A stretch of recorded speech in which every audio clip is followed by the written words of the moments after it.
हिंदू दिनदर्शिकेनुसार यावेळी आश्विन महिन्याच्या शुक्ल पक्षातील प्रतिपदा तिथी 3 ऑक्टोबर रोजी दुपारी 12:18 सुरू होईल आणि शुक्रवारी 4 ऑक्टोबर रोजी पहाटे 2:58 समाप्त होईल। नवरात्रीच्या प्रतिपदा तिथीला मंत्रपठण आणि वैदिक विधीसह कलशात माता दुर्गाला आवाहन केले जाते। याला घटस्थापना म्हणतात।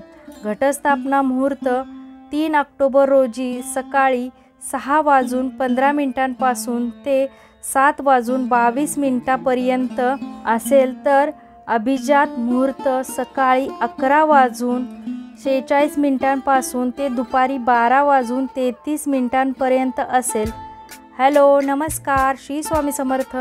रेश्माच्या दुनियादारीमध्ये पुन्हा एकदा मी तुमचं स्वागत करते। नवरात्र साजरे करण्याविषयी 2 पौराणिक कथा आढळून येतात। एका पौराणिक कथेनुसार महिषासूर नामक दैत्य ब्रह्मदेवाचा मोठा भक्त होता। ब्रह्मदेवांना प्रसन्न करून त्याने वरदान प्राप्त करून घेतले होते।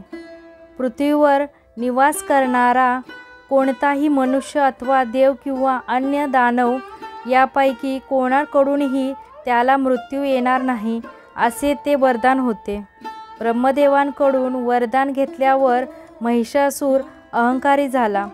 तिन्ही लोकांवर विजय मिळवून तो क्रूर कर्मा बनला आणि सर्व ठिकाणी हाहाकार माजवू लागला। अवघ्या काही काळातच तिन्ही लोकात महिषासुराची दहशत पसरली गेली। महिषासूर दैत्याचा वध करण्यासाठी ब्रह्मा, विष्णू आणि महेश या त्रिदेवांसह अन्य सर्व देवतांनी दुर्गादेवीचे आवाहन केले।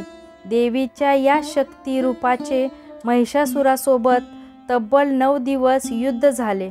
प्रचंड आणि भयंकर युद्धानंतर 10व्या दिवशी दुर्गादेवीने महिषासुराचा वध केला।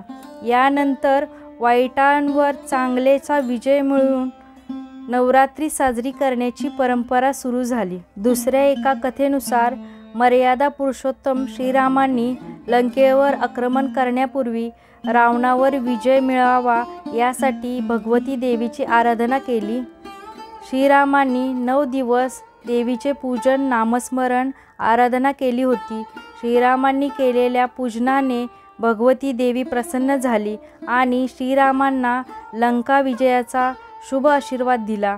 यानंतर 10व्या दिवशी रावणाचा युद्धात वध करून लंका विजय साध्य केले। या दिवसाला विजयदशमी म्हणून पुढे ओळखले गेले। असा हा घटस्थापनेच्या शुभमुहूर्ताचा आणि पौराणिक कथेचा व्हिडिओ तुम्हाला कसा वाटला नक्की मला कमेंटमध्ये सांगा। जर व्हिडिओ आवडला तर व्हिडिओला नेहमीप्रमाणे लाईक करा। पुन्हा भेटूया आपण अशाच एका नवीन व्हिडिओमध्ये। तोपर्यंत सगळ्यांना श्री स्वामी समर्थ। जय जय स्वामी समर्थ।